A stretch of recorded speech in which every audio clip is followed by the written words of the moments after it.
бұл пенал, ол бірінші керек. Оның ішінде классика түрде карандаш пен ручкалар болады. Ол карандашты екінші дерек, ручкалар үшінші дерек. Яғни деректің типі дегеніміз белгілі бір объект немесе субъект кез келген зат туралы оның сипаттамасы. Менде 2 дәптер бар, менде 3 дәптер бар, немесе бұның аты дәптер, бұның аты телефон деп айтатын болсақ, оны сипаттап жатырмыз ғой. Сондықтан бұл деректің типі деп айтады.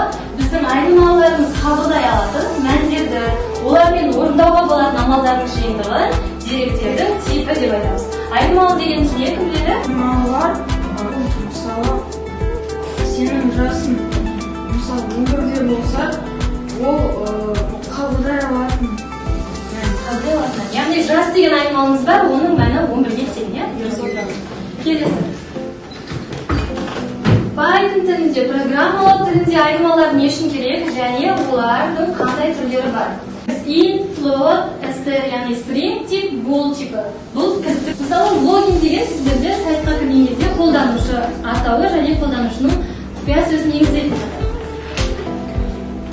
Сайттың арт жағында осындай бөлік бар деген оны түсіндіргім келді. Сайтқа кірдім, өзімнің атауымды жаздым. Ал мына жерде құпия сөзді енгізіңіз деген жерде мен әріптермен, символдармен мән берген едім, маған инвалид қандай деп шығарып берді? Int типті. Әр сұраққа жауап берген кезде ғана бір қадам алдыға жүреміз. Түсінікті ма?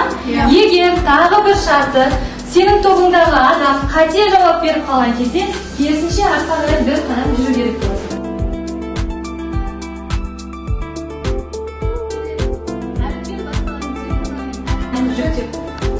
Көреміз, сызықтық алгоритм. Дұрыс, яғни бір қадам алдыға жүреміз, басамыз. Бұл нені білдіреді? Екіншісін. Көріп тұрмыз ба, жауаптар? Айтамыз сама. Процесс дегеніміз ол прогресс. Сенімдіңіз бе?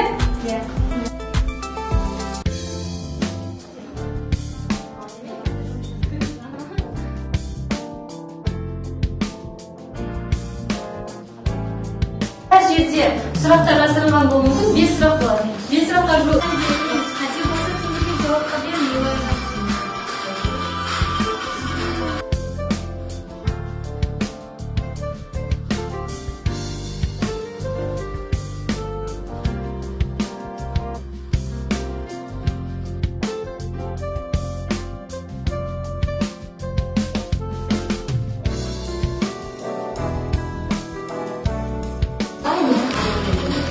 дұрысты белгі тұрған жерде 2 жауаптан таңдаймыз, бір ғана дөңгелек белгісі тұрған жерден бір ғана жауапты таңдаймыз.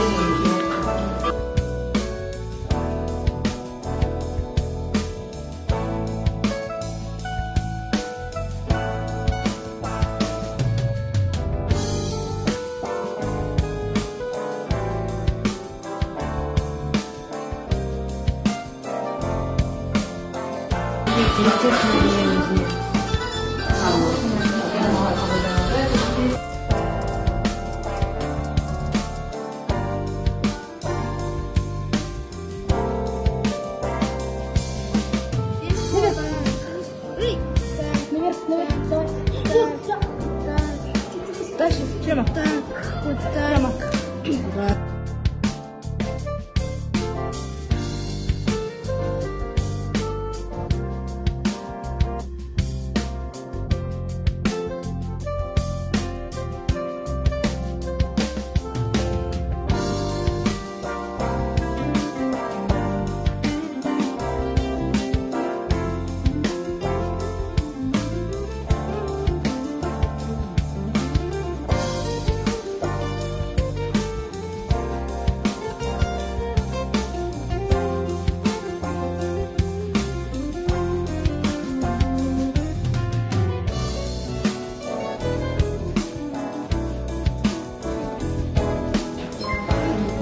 Рамазан бізде өте көп жауап берді, оған біз 5 балды қоямыз.